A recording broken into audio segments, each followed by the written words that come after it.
Hello दोस्तों, कैसे हैं आप लोग। आशा करते हैं बहुत अच्छे होंगे और पढ़ाई आप लोग की बहुत अच्छी चल रही होगी। इस वीडियो में हम लोग पादप हार्मोन के बारे में पढ़ेंगे। तो प्लांट हार्मोन जितने भी होते हैं, ऐसे प्रश्न आते हैं। बिहार SI हो, BSSC हो, CGL थर्ड, कोई भी हो, मतलब SSC के भी एग्ज़ाम में या सबके एग्ज़ाम में, ऑल कॉम्पिटिटिव एग्ज़ाम में ये पूछता है। ठीक है, तो हमने सोचा इसको कराते हैं और इसमें हम जो भी पढ़ाएंगे वो एग्ज़ाम ओरिएंटेड रहेगा, फालतू चीज़ें नहीं रहेंगी। जो भी एग्ज़ाम में पूछता है उसी टाइप का और उससे रिलेटेड सारे जितने भी इसमें टॉपिक होंगे, की पॉइंट होंगे, वही होंगे। ठीक है, और कैसा आपको ये वीडियो लगेगा, जैसा आप लाइक कमेंट करके आप बता सकते हैं। तो चलिए वीडियो स्टार्ट करते हैं। जैसा कि आप सभी को पता होगा कि जैसे कि हार्मोन्स क्या है, ह्यूमन बॉडी को भी चलाने के लिए हार्मोन्स की आवश्यकता होती है, प्रोटीन विटामिन की आवश्यकता होती है। वैसे ही प्लांट में भी जितने भी उपापचयिक क्रियाएँ, जितनी भी क्रियाएँ होती है, मैक्सिमम वृद्धि, ये सब, वो सब वृद्धि, पत्तियों का झड़ना, तन में लंबाई मोटाई बढ़ना, ये सब तो क्या करते हैं, हार्मोन इसको निर्धारित करते हैं। हार्मोन निर्धारित करते हैं तो वही हमको पढ़ना है, कौन कौन से हार्मोन का काम क्या है। ठीक है, इसकी खोज किसने किया था, क्या किया था, सबके बारे में पढ़ेंगे। तो मेनली 5 ही हार्मोन हम लोग पढ़ते हैं। कौन कौन? ऑक्सिन, जिबरेलिन, साइटोकाइनिन, इथाइलिन और एब्सिसिक एसिड। एक हम इसमें और एक्स्ट्रा पढ़ाएंगे, एक फ्लोरिजिन्स हार्मोन भी होता है। तो मेनली हम पहले लिख देते हैं ये 6 हार्मोन का नाम और फिर एक एक करके ऐसे ही पढ़ते जाते हैं। सबसे पहले ऑक्सिन के बारे में, फिर जिबरेलिन, फिर साइटोकाइनिन, फिर इथाइलिन, फिर एब्सिसिक एसिड और फिर एब्सिसिक एसिड, फ्लोरिजिन्स के बारे में पढ़ेंगे। तो चलिए वीडियो स्टार्ट करते हैं। सबसे पहले देखते हैं ऑक्सिन। पहला है ऑक्सिन, हम यहाँ पे लिख दीजिए ऑक्सिन। दूसरा है जिबरेलिन,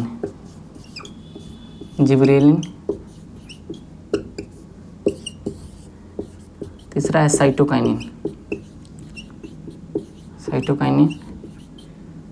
चौथा है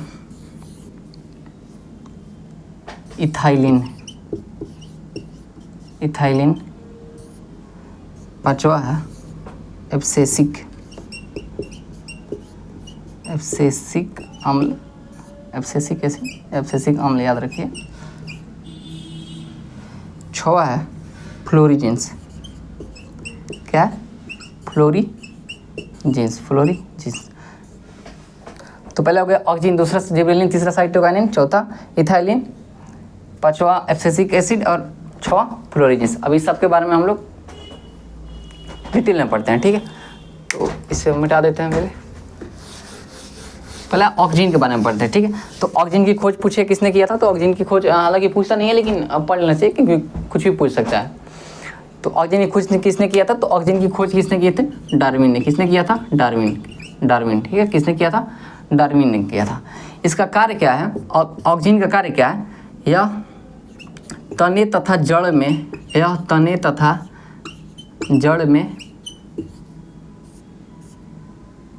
जड़ के लंबाई में वृद्धि करता है। लंबाई में वृद्धि करता है। ठीक है, तो क्या करता है? तने तथा जड़ के लंबाई में वृद्धि करता है। मतलब कि देखिए, जड़ नीचे की तरफ और तना क्या आता है? ऊपर की तरफ। मतलब जिसका तना किसको बोलते हैं और जड़ किसको बोलते हैं? तो प्लांट के 2 भाग होते हैं, छोटे पौधे के 2 भाग होते हैं, जैसे एक परांकुर और मूलांकुर। तो परांकुर भी किसको बोलते हैं? कि जिसका मतलब मिट्टी के सतह से ऊपर जिसका विकास है उसको मतलब परांकुर बोलते हैं, और नीचे वाले को जड़ के तरफ जिसका वृद्धि है उसको मूलांकुर बोलते हैं, छोटे में। तो परांकुर मतलब पृथ्वी के सतह से ऊपर वाला जो भी भाग है, तो परांकुर से विकसित होता है। तो परांकुर से विकसित पौधे के भाग को क्या बोलेंगे? तना बोलते हैं। ठीक है, और नीचे जो होता है ना, नीचे जो कि मूलांकुर से विकसित हुआ, उसको बोलते हैं जड़ बोलते हैं। ठीक है, तो ये क्या करता है ऑक्सिन? जैसे तना हो गया, तो तना के सबसे ऊपरी, जैसे कि पहले तो मोटाई हो गया और ये लंबाई हो गया। ठीक है, तो ये क्या करता है ना, मोटाई में वृद्धि करता है। क्या करता है? मोटाई में भी और ये लंबाई में भी। जैसे कि अगर सबसे ये मान लीजिए कि तना का प्लांट का सबसे ऊपरी भाग है, तो यहाँ पे जो वृद्धि करेगा ऊपर में सबसे, ये भी ऑक्सिन करेगा। इसकी मोटाई में भी कौन करेगा? ऑक्सिन ही वृद्धि करेगा। ठीक है, ये प्लांट का सबसे निचला भाग है, तो सबसे निचला भाग है तो क्या होगा? ये प्लांट का सबसे निचला भाग मतलब जड़। तो जड़ का अगर अंतिम सिरा है, तो अंतिम सिरा पे भी जो वृद्धि करेगा वो भी ऑक्सिन करेगा। तो जड़ की लंबाई और तने की लंबाई में कौन वृद्धि करेगा? ऑक्सिन करेगा। ठीक है, दूसरा इसका प्राकृतिक स्रोत इंडोल एसिटिक अम्ल है। इंडोल एसिटिक अम्ल है। ठीक है, मतलब इसे इंडोल एसिटिक एसिड से प्राप्त किया जा सकता है। ठीक है, अगला है, जैसे आप लोग देखेंगे कि अगर आप लोग गमले में फूल रख देंगे और खिड़की के पास अगर आप रख दें और खिड़की से सनलाइट आ रहा है, तो सनलाइट आ रहा है तो क्या होता है ना कि प्लांट क्या उसके तरफ वृद्धि करने लगता है। मतलब कि जैसे कि अमेजन वर्षा वन के भी जो भी वन है पौधे हैं, तो क्या है उसका निचली सतह क्या होता है, अंधेरे में रहता है, तो सूर्य की रोशनी प्राप्त करने के लिए क्या करते हैं ना, बढ़ते हैं। ठीक है, मतलब कि प्लांटों का एक ऐसा गुण होता है जो सूर्य के प्रकाश की तरफ अट्रैक्टिव होता है। ठीक है, तो वही ऑक्सीजन ही है, ऑक्सीजन एक ऐसा हार्मोन है, इसी के कारण पौधे सूर्य के प्रकाश की तरफ झुकते हैं। ठीक है, ऑक्सीजन ऐसा हार्मोन है जिसके कारण सूर्य की तरफ पौधे झुकते हैं। जैसे कि अगर ऐसा इधर से कोई सनलाइट आ रहा है, इधर से सनलाइट अगर आ रहा है, इधर से सनलाइट आ रहा है, इधर से अगर सनलाइट आ रहा है और यहाँ पे कोई प्लांट है, मतलब समझ लीजिए यहाँ पे अगर कोई प्लांट है, तो इसके तरफ अट्रैक्टिव होगा। ठीक है, इसके तरफ झुकेगा ये। ठीक है, क्यों, किसके कारण ये झुकेगा, तो ऑक्सीजन के कारण ये झुकेगा। ठीक है, तो यहाँ पे लिख लीजिए, पौधे सूर्य की रोशनी की तरफ,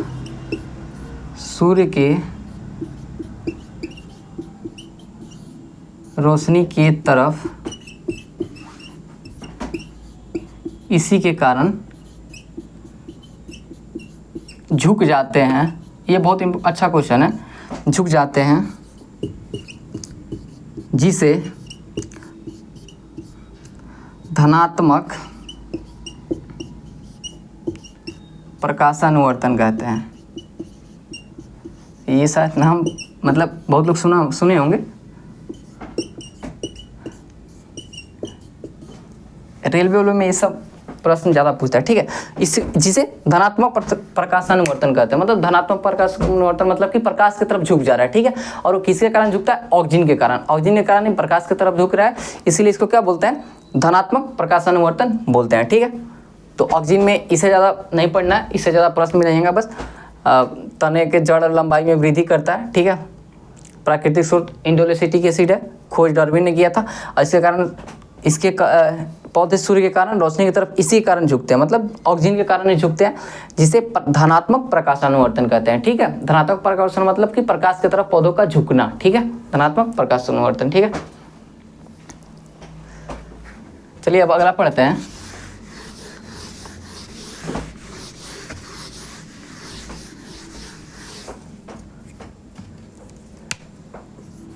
दूसरा है जिब्रेलिन। तो जिब्रेलिन की खोज किसने किया था, तो खोज किया था कुरोसोवा ने। कुरोसोवा एक वैज्ञानिक है जिन्होंने जिब्रेलिन की खोज किया था। ठीक है, तो पहला इसका काम है, जिब्रेलिन का काम का है, तो ये बीज के अंकुरन में मदद करता है। ठीक है, बीजों के अंकुरन में मदद करता है, बीजों के अंकुरन में मदद करता है, बीजों के अंकुरन में मदद करता है,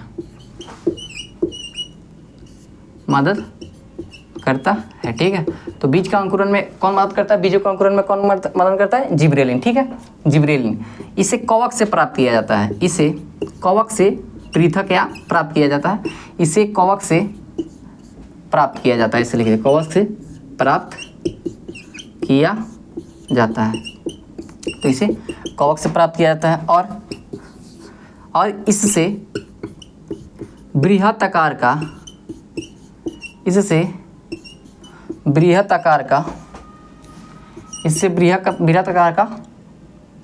फल प्राप्त किया जाता है, फल तथा फूल प्राप्त किया जाता है,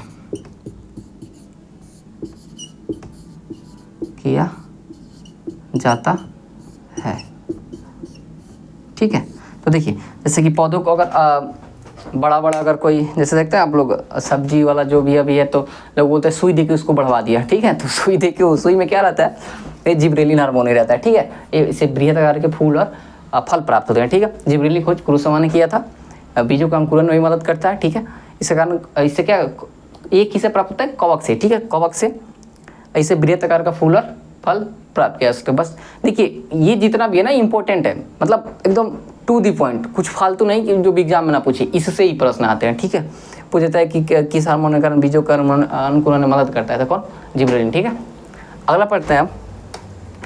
अगला कौन है, हाँ जिबरेलिन हो गया। अगला है साइटोकाइनिन। ठीक है, तीसरा कौन है, साइटोकाइनिन। साइटोकाइनिन साइटोकाइनिन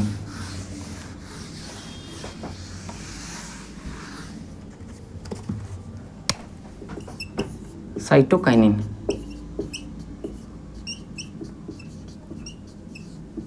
साइटोकाइनिन तो इसकी खोज किसने किया था, तो साइटोकाइनिन की खोज किसने किया था, मिलर ने। किसने, मिलर ने। तो साइटोकाइनिन की खोज किसने किया था, मिलर ने। ये क्या करता है, ये सेल डिवीजन करता है। ठीक है, कोशिका विभाजन करता है। किसमें, कोशिका विभाजन। तो कोशिका विभाजन कौन करता है, कोशिका विभाजन करता है, कोशिका विभाजन, कोशिका विभाजन करता है, एक कोशिका विभाजन करता है। ठीक है, और इसमें लिख लीजिए, हाँ यह क्षारीय हार्मोन है, यह क्षारीय हार्मोन है, यह क्षारीय हार्मोन है। अच्छा एक और इसमें लिख लीजिए, मक्का के पौधा में, मक्का के दाना में, मक्का के दानों में, मक्का के दानों में पाया जाने वाला, मक्कों के दानों में पाए जाने वाले साइटोकाइनिन हार्मोन को, साइटोकाइनिन हार्मोन को, साइटोकाइनिन हार्मोन को जियाटिन कहते हैं। क्या कहते हैं, जियाटिन, जियाटिन कहते हैं। तो मक्का के दानों में पाए जाने वाले साइटोकाइनिन क्या करते हैं, जियाटिन कहते हैं। एक और लिख लीजिए इसमें, इससे, किससे, साइटोकाइनिन से, इससे पौधे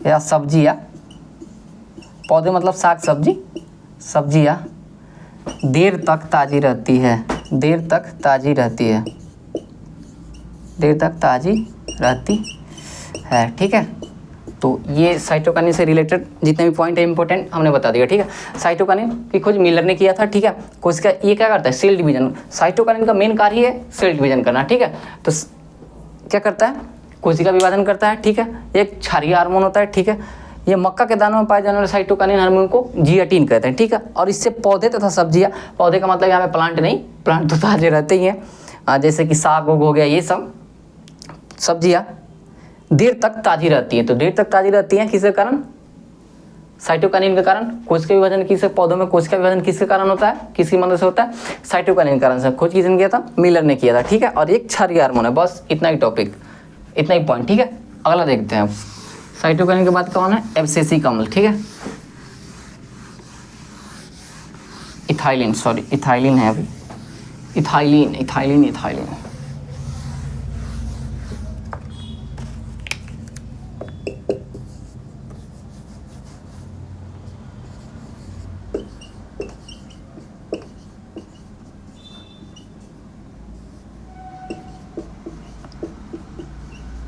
इसकी खोज किसने किया था, तो इथाइलिन हार्मोन की खोज किसने किया था, बर्ग ने।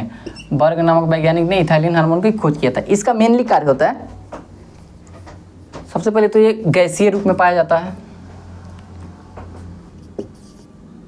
यह गैसीय रूप में पाया जाता है, मतलब गैस के फॉर्म में होता है। इथाइलिन गैस भी होता है, इथिलीन इथाइलिन। यह गैसीय रूप में पाया जाता है, यह गैसीय रूप में पाया जाता है, यह गैसीय रूप में पाया जाता है। ठीक है, यह गैसीय रूप में पाया जाता है। दूसरा है, यह फल पकाने वाला हार्मोन है, यह फलों को पकाने में, फलों को पकाने में मदद करता है। ठीक है, अच्छा यहाँ पे एक और लिख लीजिए, कृत्रिम रूप से, ये तो प्राकृतिक हो गया ना, प्राकृतिक रूप से कौन पकाएगा, प्राकृतिक रूप से फंसाया कौन, प्राकृतिक रूप से, जैसे कि प्लांट पे ही पौधे प्लांट पे क्या होता है, फल पक जाता है ना, तो कौन पकाएगा, इथाइलिन गैस। और कृत्रिम रूप से पकाने के लिए कार्बाइड का क्या होता है, कृत्रिम रूप से, कृत्रिम रूप से फल पकाने में किसका प्रयोग होता है, फल पकाने में कार्बाइड का प्रयोग होता है। किसका? कार्बाइड का। आप लोगों ने नाम भी सुना होगा, जानते भी होंगे। कार्बाइड का प्रयोग होता है, ठीक है, कार्बाइड का प्रयोग होता है। तो कृत्रिम रूप से पकाने के लिए कार्बाइड का, और प्राकृतिक रूप से इथाइलिन का, ठीक है। इथाइलिन की खोज बर्ग ने किया था, ठीक है। ये गैसीय रूप में पाया जाने वाला हार्मोन है, ठीक है। अगला 5 नंबर है। 5 नंबर में क्या है? 5 नंबर में है एब्सिसिक एसिड।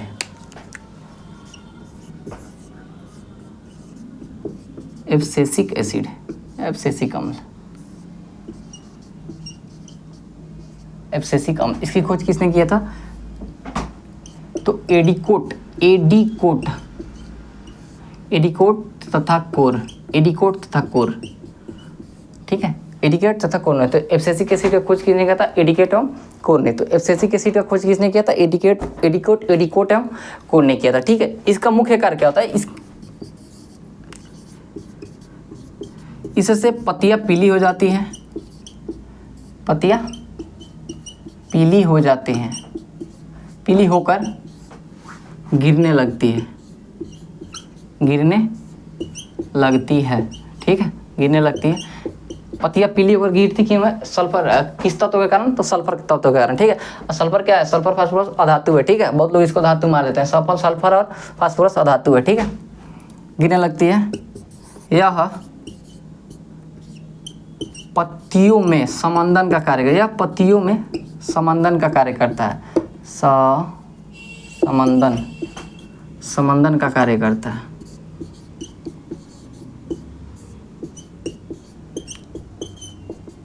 ठीक है। इसे वृद्धिरोधक हार्मोन भी कहते हैं, ठीक है।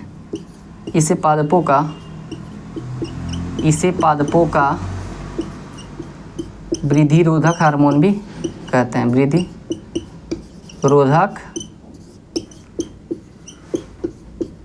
हार्मोन भी कहते हैं, ठीक है।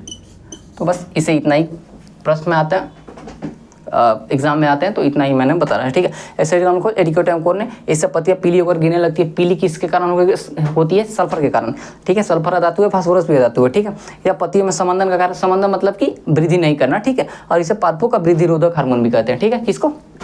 एब्सिसिक अम्ल को, ठीक है। क्लियर हो गया? अब एक लास्ट बचा, एक लास्ट इसमें बचा फ्लोरिजिन्स। तो फ्लोरिजिन्स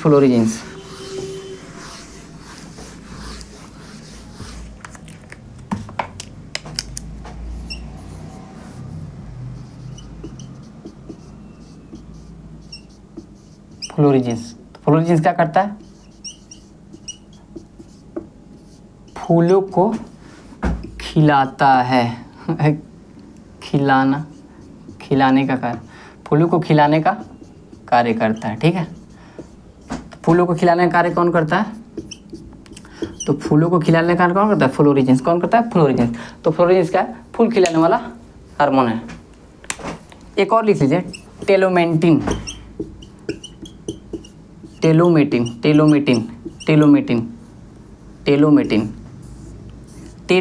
हार्मोन। तो टेलोमेटिन हार्मोन क्या करता है? तो टेलोमेटिन हार्मोन पौधों की कोशिकाओं की टूट-फूट की मरम्मत करता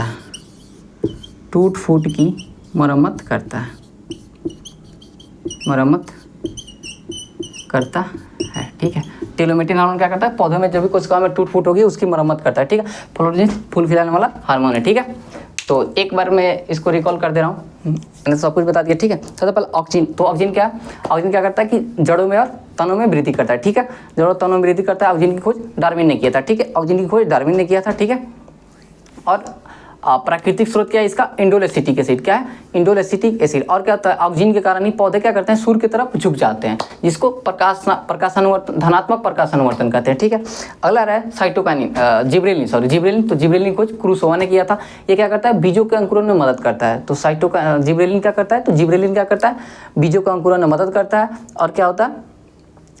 इसकी खोज कुरुसोवा ने किया था और इससे बृहत आकार का फल या फूल प्राप्त किया जाता है। तो बृहत आकार का फल और फूल किससे प्राप्त होगा? जिब्रेलिन से। ठीक है, अब आते हैं साइटोकाइनिन में। साइटोकाइनिन की खोज किसने किया था? तो साइटोकाइनिन की खोज मिलर ने किया था। ठीक है, साइटोकाइनिन की खोज किसने किया था? मिलर ने किया था। यह क्या करता है? तो कोशिकाओं में कोशिका विभाजन करता है। क्या करता है? कोशिका विभाजन करता है। कौन? साइटोकाइनिन। साइटोकाइनिन क्या है? एक क्षारीय हार्मोन है। ठीक है, साइटोकाइनिन एक क्षारीय हार्मोन है और साइटोकाइनिन के कारण क्या करते हैं? पत्तियां ताजी रहती है। सब्जी और पत्तियां का देर तक ताजी रहती है। किसके कारण? साइटोकाइनिन के कारण। अगला इथाइलिन। तो इथाइलिन क्या है? गैसीय रूप में पाया जाने वाला हार्मोन है। ठीक है, गैसीय रूप में पाया जाने वाला हार्मोन है। और क्या होता है? ये क्या है? फल पकाने वाला हार्मोन है। जबकि ये प्राकृतिक रूप से फल पकाने वाला हार्मोन कौन है? इथाइलिन। जबकि कृत्रिम रूप से पूछे, कृत्रिम रूप से फल पकाने में किसका प्रयोग होता है? तो कार्बाइड का होता है। ठीक है, अगला एब्सिसिक एसिड। तो एब्सिसिक एसिड क्या कहते हैं? पौधों का वृद्धि रोधक हार्मोन कहते हैं। ठीक है, एब्सिसिक एसिड खोज किसने किया था? एडिकोट एवं कोर्ने। ठीक है, और ये क्या होता है? वृद्धि रोधक हार्मोन होता है पादपों का या पत्तियां इसके कारण क्या होती है? मतलब पीली होकर गिर जाती है। पीली किसको होती है? सल्फर के कारण। ठीक है, और फ्लोरेजेंस क्या होता है? तो फ्लोरेजेंस फूल खिलाने वाला हार्मोन है। और टेलेमेटिन क्या है? टेलेमेटिन कोशिका में होने वाले, पौधों की कोशिका में होने वाले टूट फूट को मरम्मत करता है। ठीक है, तो अगर हार्मोन हो गया तो थोड़ा सा प्लांट ऊतक को भी देख लेते हैं। एक बार आप लोग आंख बंद करके बस सुनिएगा। ठीक है, पादप ऊतक कितने प्रकार के होते हैं? 2 प्रकार के। कौन? विभाज्योतक ऊतक और अस्थायी ऊतक। और विभाज्योतक ऊतक कितने प्रकार के होते हैं? 3 प्रकार के। कौन कौन? शीर्षस्थ विभाज्योतक और अंतर्वेशी विभाज्योतक और पार्श्व विभाज्योतक। ठीक है, शीर्षस्थ विभाज्योतक क्या करता है? शीर्ष में वृद्धि करता है। पार्श्व विभाज्योतक तने या मूल में वृद्धि करता है। और अंतर्वेशी विभाज्योतक पत्तियों के नीचे आधार तल में वृद्धि करता है। ठीक है, और दूसरा आ गया इसमें अस्थायी ऊतक। तो अस्थायी ऊतक भी 2 प्रकार के होते हैं। कौन कौन? एक सरल अस्थायी ऊतक और एक जटिल अस्थायी ऊतक। सरल अस्थायी ऊतक भी 3 प्रकार के। कौन कौन? पैरेन्काइमा, कोलेनकाइमा और एस्क्लेरेनकाइमा। पैरेन्काइमा क्या करता है? प्रकाश संश्लेषण करता है, भोजन को स्टोर करता है। ठीक है, और पैरेन्काइमा का ही एक विकसित रूप होता है जलीय पादपों में पाया जाने वाला एरेनकाइमा। ठीक है, अब आते हैं हम लोग कोलेनकाइमा में। कोलेनकाइमा क्या करता है? तो पौधों में लचीलापन प्रदान करता है। ठीक है, तो कोलेनकाइमा पौधों में लचीलापन प्रदान करता है। अब आते हैं एस्क्लेरेनकाइमा। एस्क्लेरेनकाइमा क्या करता है? तो पौधों को कठोरता प्रदान करता है। ठीक है, कठोरता प्रदान करता है। नारियल का जो छिलका होता है वो भी एस्क्लेरेनकाइमा का ही बना होता है। एस्क्लेरेनकाइमा बना किसका होता है? तो सेलुलोज और लिग्निन का। किसका? सेलुलोज और लिग्निन का। अब आते हैं अस्थायी ऊतक में। तो ये सरल अस्थायी ऊतक हो गया। अब जटिल अस्थायी ऊतक। जटिल अस्थायी ऊतक 2 प्रकार के होते हैं। कौन कौन? जाइलम और फ्लोएम। तो जाइलम का कार्य क्या है? तो जड़ से जल एवं खनिज लवण को पत्तियों तक पहुंचाना। और फ्लोएम का क्या कार्य है? जब भी खाना बन जाता है, मतलब प्रकाश संश्लेषण द्वारा पौधों का भोजन प्राप्त हो जाता है, तो उसको क्या? शरीर के सभी भागों तक पहुंचा देना। ठीक है, शरीर के सभी भागों तक पहुंचा देना। 4 नलिकाएं होती है। एक उसका भोजन आता है और फिर उसमें छिद्र होता है, उसे निकाल देता है जहाँ भी पौधों को आवश्यकता होती है। जाइलम के भी 4 भाग होते हैं। ठीक है, जाइलम के भी 4 भाग होते हैं। कौन कौन? वाहिकाएं, वाहिनिकाएं, जाइलम मृदुत्वकर, जाइलम तंतु। ये प्रश्न आता है। जाइलम के भी 4 भाग हैं। वाहिकाएं, वाहिनिकाएं, जाइलम मृदुत्वकर, जाइलम तंतु। ठीक है, और इसका एकमात्र जीवित भाग किसका? जाइलम का एकमात्र जीवित भाग होता है जाइलम मृदुत्वक। ठीक है, अब फ्लोएम के भी 4 भाग होते हैं। कौन कौन? 4 नलिकाएं, सहकोशिकाएं, फ्लोएम मृदुत्वकर, फ्लोएम तंतु। और फ्लोएम का एकमात्र मृत भाग कौन होता है? फ्लोएम तंतु होता है। बाकी तीनों जीवित होते हैं। तो कैसा लगा आपको ये वीडियो? लाइक, शेयर, कमेंट करके ज़रूर बताएं। मिलते हैं नेक्स्ट वीडियो में। जय हिंद।